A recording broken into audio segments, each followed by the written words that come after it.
Hello hi ಎಲ್ರಿಗೂ ನಮಸ್ಕಾರಗಳು.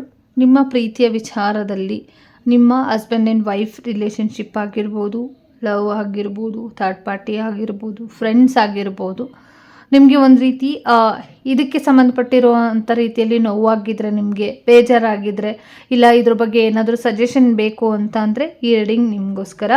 ಮತ್ತು ಇದು ಏನು ಗೈಡೆನ್ಸನ್ನು ನಿಮಗೆ ಏಂಜಲ್ಸ್ ಕೊಡ್ತಿದ್ದಾರೆ ಅಂತ ನೋಡೋಣ. ನಿಮಗೆ ಈ ವಿಚಾರವಾಗಿ ಪ್ರೀತಿ, ಸ್ನೇಹ, ಫ್ರೆಂಡ್ಶಿಪ್, ಥರ್ಡ್ ಪಾರ್ಟಿ ಈ ವಿಚಾರವಾಗಿ ಯಾವ ರೀತಿಯ ಒಂದು ಸಂಬಂಧದ ವಿಚಾರವಾಗಿ ಯೂನಿವರ್ಸ್, ಏಂಜಲ್ಸ್ ನಿಮಗೆ ಏನು ಗೈಡೆನ್ಸನ್ನು ಕೊಡ್ತಿದ್ದಾರೆ ಅಂತ ನೋಡೋಣ. ಏಂಜಲ್ಸ್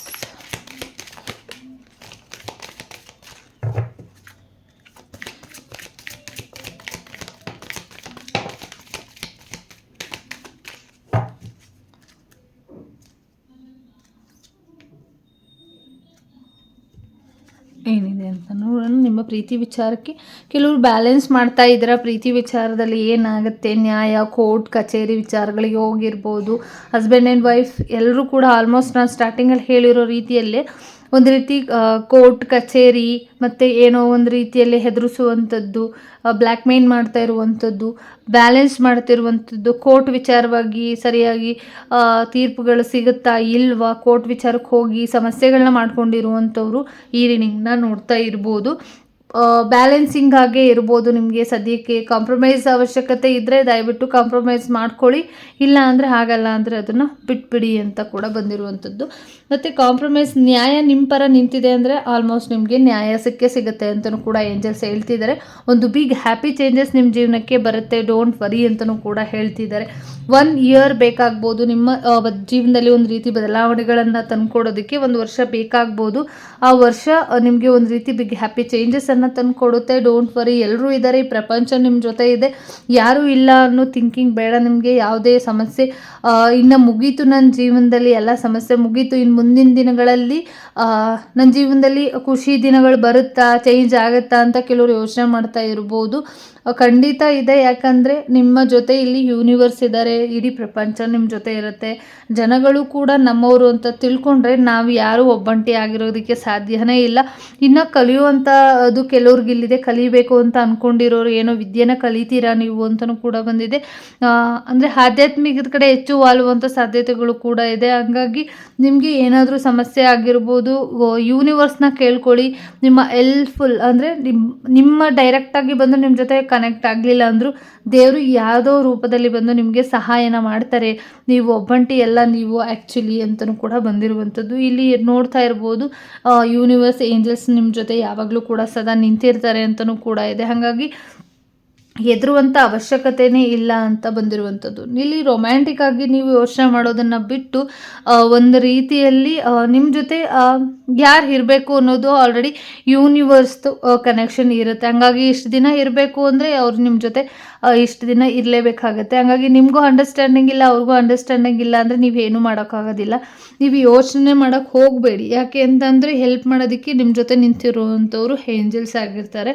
ಮತ್ತು ನಿಮ್ಮ ಡಿವೈನ್ ಕನೆಕ್ಷನ್ ಕೂಡ ಇರುತ್ತೆ. ಹಂಗಾಗಿ ಡಿವೈನ್ ನಿಮಗೆ ಯಾರು ಏನು ಅಂತ ಆಲ್ರೆಡಿ ಫಿಕ್ಸ್ ಮಾಡಿರ್ತಾರೆ. ಹಾಗಾಗಿ ಕೂಡ ಈ ಸಮಸ್ಯೆಗಳು ಆಗಿರ್ಬೋದು. ಈ ಸಿಚುವೇಶನ್ನ ನೀವು ತೊಗೊಳೋದಕ್ಕೆ ಇಷ್ಟ ಆಗದೇನೆ ಇರ್ಬೋದು, ನೋವಾಗ್ತಿರ್ಬೋದು. ಇದು ಬೇಡ ನಮಗೆ, ಈ ಥರ ಪರಿಸ್ಥಿತಿ ನನಗೆ ಬರುತ್ತೆ ಅಂತ ಎಕ್ಸ್ಪೆಕ್ಟೇ ಮಾಡಿಲ್ಲದೆ ಇರೋಂಥ ರೀತಿಯಲ್ಲಿ ನೀವು ಇರ್ಬೋದು. ಹಾಗಾಗಿ ಪ್ರಾರ್ಥನೆ ತುಂಬ ಅವಶ್ಯಕತೆ ಇದೆ. ಈ ಸಿಚುವೇಶನ್ ಇರ್ಬೋದು, ಬೇಡ ಈಗ ಸದ್ಯಕ್ಕೆ ಏನೂ ಮಾಡೋಕ್ಕಾಗೋದಿಲ್ಲ ಅಲ್ವಾ. ಮತ್ತು ಕೆಲವೊಂದು ವಿಚಾರಗಳನ್ನ ನೀವು ಸರಿಯಾಗಿ ತಿಳ್ಕೊಳ್ದೇ ದುಡುಕಿ ನಿರ್ಧಾರಗಳನ್ನ ತೊಗೊಳ್ಬೋದು. ಸರಿಯಾಗಿ ಯೋಚನೆ ಮಾಡಿ ಇನ್ನೂ ಒಂದಿಷ್ಟು ಇನ್ಫಾರ್ಮೇಷನ್ನ ತೊಗೊಂಡು ಕೇಳಬೇಕಾಗಿರುವಂಥವ್ರನ್ನ ಕೇಳಿಕೊಂಡು ದೇವರ ಕಡೆ ಹೆಚ್ಚು ಗಮನನ ಕೊಡ್ಕೊಂಡು, ಆಧ್ಯಾತ್ಮಿಕದ ಕಡೆ ಹೆಚ್ಚು ಗಮನನ ಕೊಡ್ಕೊಂಡು, ಗುರುಗಳಿಂದ ಒಂದು ಮಾರ್ಗದರ್ಶನನ ಪಡ್ಕೊಂಡು ನೀವು ಮುಂದೆ ಏನು ಮಾಡಬೇಕು ಅನ್ನೋದ್ರ ಕಡೆ ಫೋಕಸ್ ಮಾಡಿ ಅಂತ ಕೂಡ ಬಂದಿರುವಂಥದ್ದು. ನಿಮ್ಮ ಮೈಂಡನ್ನು ಸದ್ಯಕ್ಕೆ ಪೀಸ್ಫುಲ್ಲಾಗಿ ಇಟ್ಕೊಂಡ್ರೆ ಮಾತ್ರ ನಿಮಗೆ ಸೊಲ್ಯೂಷನ್ಗಳು ಸಿಗ್ತಾ ಹೋಗುತ್ತೆ. ಸ್ಟಕ್ ಎನರ್ಜಿಲಿ ಇದ್ದರೆ ಖಂಡಿತ ಸಿಗೋದಿಲ್ಲ. ಹಾಗಾಗಿ ನಿಮ್ಮ ಮೈಂಡನ್ನು ಒಂದು ಪೀಸ್ಫುಲ್ಲಾಗಿ ಇಟ್ಕೊಳ್ಳಿ ಅಂತಲೂ ಕೂಡ ಬಂದಿರುವಂಥದ್ದು. ವಿತಿನ್ ನೆಕ್ಸ್ಟ್ ಫ್ಯೂ ಮಂತ್ಸ್ ಒಳಗಡೆ ನೀವು ಅಂದ್ಕೊಂಡಿರುವಂಥದ್ದು ಕೆಲವೊಂದು ವಿಚಾರಗಳು ನಡೀಬೋದು, ನಿಮಗೆ ಸಜೆಷನ್ಗಳು ಸಿಗ್ಬೋದು, ದಾರಿ ಸಿಗ್ಬೋದು. ಒಂದು ಒಳ್ಳೆ ರೀತಿಯಲ್ಲೇ ನೀವು ಅಂದ್ಕೊಂಡಿರುವಂಥ ಸಾಧನೆಗಳನ್ನ ನೀವು ಮಾಡ್ತೀರಾ ಅಂತಲೂ ಕೂಡ ಬಂದಿರುವಂಥದ್ದು. ಕೆಲವ್ರಿಗೆ ಇಲ್ಲಿ ಯೂನಿವರ್ಸಿಂದ ಏನೋ ಸೂಚನೆಗಳು ಮುಂದಿನ ದಿನಗಳಲ್ಲಿ ಸಿಗ್ತಾ ಹೋಗ್ಬೋದು ಅಂತಲೂ ಕೂಡ ಬಂದಿರುವಂಥದ್ದು. ಹಾಗಾಗಿ ನೀವೇನೇ ಒಂದು ಇನ್ಫಾರ್ಮೇಷನ್ನ ತೊಗೊಳ್ದೇ ಯಾವುದೇ ದುಡುಕಿ ನಿರ್ಧಾರಗಳನ್ನ ತೊಗೋಬೇಡಿ ಅಂತಲೂ ಕೂಡ ಓವರ್ ಆಗಿ ಏಂಜಲ್ಸ್ ನಿಮಗೆ ತಿಳಿಸ್ತಾ ಇದ್ದಾರೆ. ನೀವು ಅಂದ್ಕೊಂಡಿರುವಂಥ ಕೆಲಸಗಳು ಆಗುತ್ತೆ, ವಿತಿನ್ ನೆಕ್ಸ್ಟ್ ಫ್ಯೂ ಮಂತ್ಸ್ ಒಳಗಡೆ ಆಗುತ್ತೆ. ಕೆಲವ್ರಿಗೆ ಆಗೋದಿಲ್ಲ ಅಂತಲೂ ಕೂಡ ಬಂದಿದೆ. ಹಾಗಾಗಿ ನೀವು ಎಲ್ಲೂ ಹೋಗಬೇಡಿ. ಏನಕ್ಕೆ ಆಗ್ತಾ ಇಲ್ಲ ಅಂದರೂ ಕೂಡ ಅದನ್ನು ಯೂನಿವರ್ಸ್ ಡಿಸೈಡ್ ಮಾಡಿರ್ತಾರೆ. ಯಾವುದಕ್ಕೆ ಆಗ್ತಿಲ್ಲ ಅಂದರೆ ಯೂನಿವರ್ಸ್ ಡಿಸೈಡ್ ಮಾಡಿರ್ತಾರೆ. ನೀವು ಇಲ್ಲಿ ಯೂನಿವರ್ಸ್ ಬಳಿ ಮತ್ತು ಏಂಜಲ್ಸ್ ಬಳಿ ಹೋಗಿ ಅಂತ ಕೂಡ ಬಂದಿದೆ. ಹಾಗಾಗಿ ನೀವು ಅವ್ರ ಜೊತೆ ಎಷ್ಟು ಕನೆಕ್ಷನ್ ಮಾಡ್ಕೊಳ್ತೀರ, ನಿಮ್ಗೆ ಏನು ಸಿಗಬೇಕು ಏನು ಸಿಗಬಾರ್ದು, ನೋ ಅಂತಿದಂಗೆ ನೀವು ಅಂದ್ಕೊಂಡಿರೋದು ಸಿಗಬಾರ್ದು ಅಂತ ಅಲ್ಲ. ನಿಮ್ಗೆ ಅದರಿಂದ ಏನಾದರೂ ಸಮಸ್ಯೆಗಳಿರ್ಬೋದು. ಹಾಗಾಗಿ ಯೂನಿವರ್ಸ್ ನಿಮ್ಗೆ ಏನು ಕೊಡಬೇಕು ಏನು ಕೊಡಬಾರ್ದು ಅನ್ನೋದು ಅವ್ರಿಗೆ ಗೊತ್ತಿರುತ್ತೆ. ಹಾಗಾಗಿ ಎಲ್ಲವನ್ನು ಕೂಡ ಒಂದು ಟೈಮ್ ಮುಖಾಂತರ ನಿಮಗೆ ಗೊತ್ತಾಗುತ್ತೆ ಅಂತಲೂ ಕೂಡ ಇದೆ. ಹಾಗಾಗಿ ಏನೂ ಆಗ್ತಾ ಇಲ್ಲ, ಏನೂ ಆಗಿಲ್ಲ ಅಂತ ಬೇಜಾರು ಮಾಡ್ಕೊಳ್ಳೋದಕ್ಕಿಂತ ಸದ್ಯಕ್ಕೆ ಒಂದು ಒಳ್ಳೆ ಪರ್ಫೆಕ್ಟಿಂಗ್ ಟೈಮ್ ಬರಲಿ ಅಂತ ವೆಯ್ಟ್ ಮಾಡೋದು ತುಂಬ ಅವಶ್ಯಕತೆ ಇದೆ. ಹಾಗಾಗಿ ದಯವಿಟ್ಟು ನೀವು ಹೆಚ್ಚು ಏನು ಮಾಡ್ತಾ ಇದ್ದೀರಾ, ನೀವು ಮಾಡ್ತಾ ಇರೋವಂಥ ನಿರ್ಧಾರ ಕರೆಕ್ಟಾಗಿದೆಯಾ, ಇದು ನಮ್ಮ ಜೀವನಕ್ಕೆ ಸರಿ ಹೊಂದುತ್ತಾ ಹೋಗುತ್ತಾ ನನ್ನ ಜೀವನ ಅಂತ ಯೋಚನೆ ಮಾಡ್ತಾ ಇರೋರಿಗೆ ಒಂದು ಒಳ್ಳೆ ಗೈಡೆನ್ಸ್ ಅಂತ ಹೇಳ್ತೀನಿ. ಯಾಕಂದರೆ ಯೂನಿವರ್ಸ್ ತುಂಬ ಪರ್ಫೆಕ್ಟಾಗಿ ನಿಮಗೆ ಗೈಡೆನ್ಸನ್ನು ಕೊಡ್ತಿದ್ದಾರೆ. ನಿಮ್ಮ ಜೊತೆ ಒಬ್ಬಂಟಿಯಾಗಿರೋದಕ್ಕೆ ಸಾಧ್ಯ ಇಲ್ಲ ಅಂತ ಅಂದರೆ ಎಷ್ಟೋ ನಿಮ್ಮ ಜನ ನಿಮಗೆ ಗೊತ್ತಿಲ್ಲದೆ ಇರೋ ರೀತಿಯಲ್ಲಿ ಸಹಾಯ ಮಾಡೋದಕ್ಕೆ ಬರ್ತಾರೆ.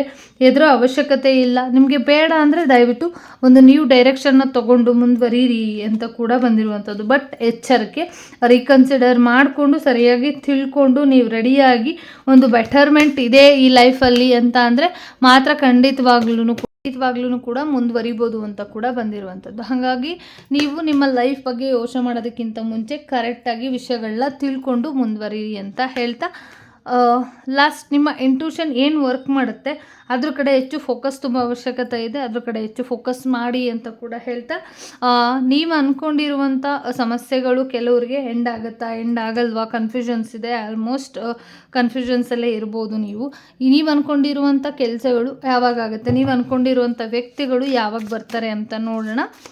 3 ಕಾರ್ಡ್ಗಳನ್ನ ಇಡ್ತೀನಿ. 3 ಕಾರ್ಡಲ್ಲಿ ನೀವು ಚೂಸ್ ಮಾಡ್ಕೊಳ್ಳಿ. ನೀವು ಅಂದ್ಕೊಂಡಿರುವಂಥ ವ್ಯಕ್ತಿಗಳ, ನೀವು ಇವಾಗ ಈ ಪ್ರೀತಿ ವಿಚಾರಕ್ಕೆ, ಸಂಬಂಧದ ವಿಚಾರಕ್ಕೆ ಏನು ಸಮಸ್ಯೆಗಳನ್ನ ಎದುರಿಸ್ತಾ ಇದ್ದೀರಾ, ಇದೆಲ್ಲ ಯಾವಾಗ ಕ್ಲಿಯರ್ ಆಗುತ್ತೆ ಅಂತ ನೋಡೋಣ. ನಂಬರ್ 1 ಇದು, ನಂಬರ್ 2 ಇದಾಗಿರುತ್ತೆ, ನಂಬರ್ 3 ಇದಾಗಿರುತ್ತೆ. ಓಕೆ, ನಿಮಗೆ ಕಾಣಿಸ್ತೆ ಅಂತ ಅಂದ್ಕೊಳ್ತೀನಿ. ನಂಬರ್ 1 2 3. ಓಕೆ, ನಿಮ್ಗೆ ಇದರಲ್ಲಿ ಯಾವುದು ರೆಸನೇಟ್ ಆಗ್ತಾಯಿದೆ, ಯಾವುದನ್ನು ತೊಗೊಳ್ಬೇಕು ಅಂತ ಅನಿಸುತ್ತೆ ಅದನ್ನು ಮಾತ್ರ ನೀವು ತೊಗೊಳ್ಳಿ. ನಂಬರ್ 1 ಯಾರು ಚೂಸ್ ಮಾಡ್ಕೊಂಡಿದ್ದೀರಾ, ಅಕ್ಟೋಬರ್ 22ಗೆ ಆಗ್ಬೋದು, ಅಕ್ಟೋಬರ್ 31ಗೆ ಆಗ್ಬೋದು, ಇಲ್ಲ 8 ಡೇಸ್ ಒಳಗಡೆನೂ ಕೂಡ ನೀವು ಅಂದ್ಕೊಂಡಿರುವಂಥವ್ರು ಸಮಸ್ಯೆಗಳಾಗಿರ್ಬೋದು, ಬರ್ಬೋದು ಅಂತಲೂ ಕೂಡ ಇದೆ.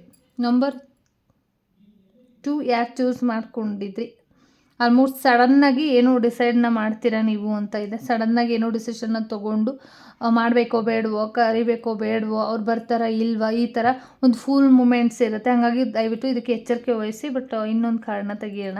ನಂಬರ್ 2ಗೆ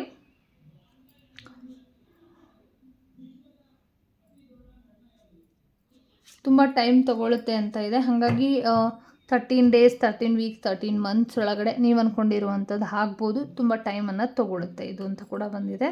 ಮತ್ತು ಒಂದು ಸ್ವಲ್ಪ ಇದಕ್ಕೆ ನೆಗೆಟಿವಿಟಿ ಕಾರ್ಡ್ ಕಾಣಿಸ್ತಿದೆ, ಒಂದು ಫೂಲ್ ಕಾರ್ಡ್ ಕಾಣಿಸ್ತಿದೆ. ದಯವಿಟ್ಟು ಎಚ್ಚರಿಕೆ ವಹಿಸಿ ಮುಂದುವರಿರಿ ಅಂತ ಕೂಡ ಬಂದಿರುವಂಥದ್ದು. ನಂಬರ್ 3 ಯಾರು ಚೂಸ್ ಮಾಡ್ಕೊಂಡಿದ್ರಿ, ಇನ್ನು ಏಪ್ರಿಲ್ 22 ಮೇ 1 8 ವೀಕ್ಸ್ ಇಷ್ಟರೊಳಗಡೆ ನೀವು ಅಂದ್ಕೊಂಡಿರುವಂಥ ಕೆಲಸಗಳು ಆಗ್ಬೋದು, 8 ವಾರ ಆಗ್ಬೋದು ಅಂತಲೂ ಕೂಡ ಇದೆ. ಅದಕ್ಕಿಂತ ಒಳಗಡೆ ಬಂದರೆ ಮೇ 1 ಇಲ್ಲ ಏಪ್ರಿಲ್ 22 ನೀವು ಅಂದ್ಕೊಂಡಿರುವಂಥದ್ದು ನಡೆಯುತ್ತೆ, ಬರ್ತಾರೆ. ನೀವು ಅಂದ್ಕೊಂಡಿರುವಂಥ ಸಮಸ್ಯೆಗಳೇನಿದೆ ಅದು ಹೆಂಡ್ ಆಗುತ್ತೆ ಅಂತ ಕೂಡ ಬಂದಿರುವಂಥದ್ದು. Thank you so much. ಈ ರೀಡಿಂಗ್ ಇಷ್ಟ ಆಯಿತು ಅಂತ ಅಂದ್ಕೊಳ್ತೀನಿ. ಎಲ್ಲರಿಗೂ ಕೂಡ ಒಳ್ಳೆಯದಾಗಲಿ. ಧನ್ಯವಾದಗಳು.